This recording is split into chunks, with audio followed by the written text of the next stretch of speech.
तभी उसके कानों में एक आवाज गूंजी, ध्रुव, क्या तुम मुझे सुन पा रहे हो? अपना नाम सुनते ही ध्रुव ने इधर उधर देखा। ध्रुव हैरान हो गया क्योंकि इस वक्त उसकी मां की समाधि पर उसके अलावा कोई भी नहीं था। तभी उसके कानों में दोबारा वही आवाज गूंजी, ध्रुव, ऐसा लगता है कि तुम किसी मुसीबत में हो और तुम्हें थोड़ी मदद की जरूरत है।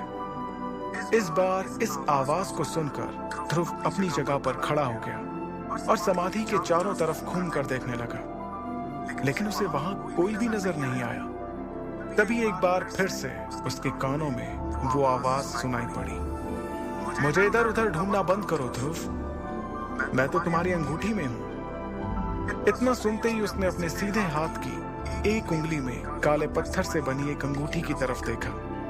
यह अंगूठी ध्रुव को उसकी मां का दिया हुआ आखिरी तोहफा था। देखते ही देखते ध्रुव की अंगूठी में हलचल शुरू हो गई, जिसे देखकर वो थोड़ा हड़बड़ा गया। उसने अपने उल्टे हाथ से सीधे हाथ को संभालने की कोशिश की जिसमें उसने अंगूठी पहनी हुई थी, लेकिन तभी उसे अचानक एक जोर का झटका लगा जिससे वो जमीन पर जा गिरा। देखते ही देखते उसकी अंगूठी में से एक सफेद रंग का धुआं साय के रूप में बाहर निकला। फिर उस साय ने एक बूढ़े आदमी का रूप ले लिया। अपने सामने ये सब होता देखकर ध्रुव को अपनी आंखों पर यकीन नहीं हो रहा था। ध्रुव ने हड़बड़ाते हुए उस बूढ़े आदमी से पूछा, कौन हो तुम? ध्रुव के ये पूछते ही उस बूढ़े आदमी का सफेद साया उसके चारों तरफ घूमने लगा। उसे देखने के लिए ध्रुव को बार बार इधर से उधर गोल गोल घूमना पड़ रहा था। कभी वो साया ध्रुव के सामने होता तो कभी पलक झपकते ही उसके पीछे चला जाता। ध्रुव ने हड़बड़ाते हुए दोबारा पूछा, कौन हो तुम? और तुम मेरी अंगूठी में क्या कर रहे थे?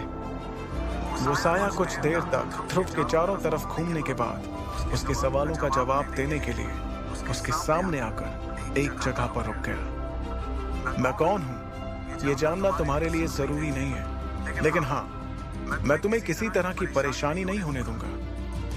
इतना कहते हुए वो साया हंसने लगा और फिर उसने अपनी बात को आगे बढ़ाते हुए कहा, मुझे तो तुम्हारा शुक्रिया अदा करना चाहिए।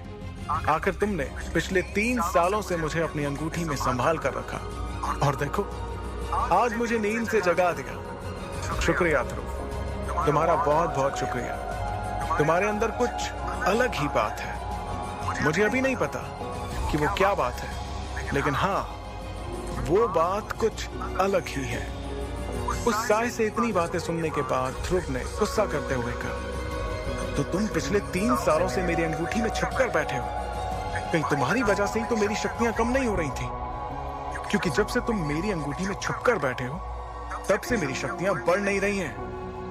ध्रुव की इस बात पर वो साया और ज्यादा हंसने लगा। उसे इस तरह से हंसता देखकर ध्रुव ने अपने गुस्से को बरकरार रखते हुए कहा, इसका मतलब मैं सही समझ रहा हूं, तुम्हारी वजह से ही पिछले 3 सालों तक मुझे मेसोडोरिया शहर के लोगों के सामने शर्मिंदा होना पड़ा। अभी भी वो साया हंस ही रहा था, जिस पर अब ध्रुव को बहुत ज्यादा गुस्सा आने लगा और उसके मासूम से दिखने वाले चेहरे पर अब खतरनाक हाव भाव दिखाई देने लगे। वो इस वक्त इतने गुस्से में था कि उसने अपनी मां की दी हुई आखिरी निशानी की भी परवाह नहीं की। ध्रुव ने गुस्से में अपनी अंगूठी को निकाला और उसे दूर चट्टान की ओर फेंक दिया।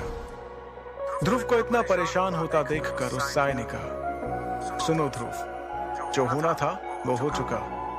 अब इस तरह से तुम्हारे गुस्सा करने से कुछ भी नहीं होगा, लेकिन हाँ, अगर तुम मेरा साथ दोगे तो मैं तुम्हारे बहुत काम आ सकता हूं। ये बात ध्रुव को कुछ समझ नहीं आई। उसने उस साय से पूछा, आखिर तुम क्या चाहते हो?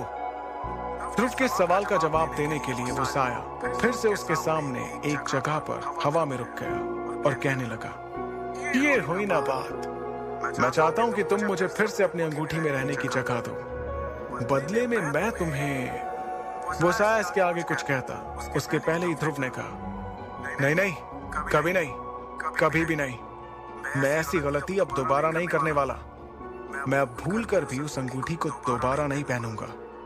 तब उस साय ने अपने हाथ में उस अंगूठी को दिखाकर ध्रुव को समझाते हुए कहा, क्या तुम नहीं चाहते कि लोग तुम्हारी फिर से इज्जत करें फिर से तुम्हारी शक्तियों का सितारा 3 से 9 तक पहुंचे।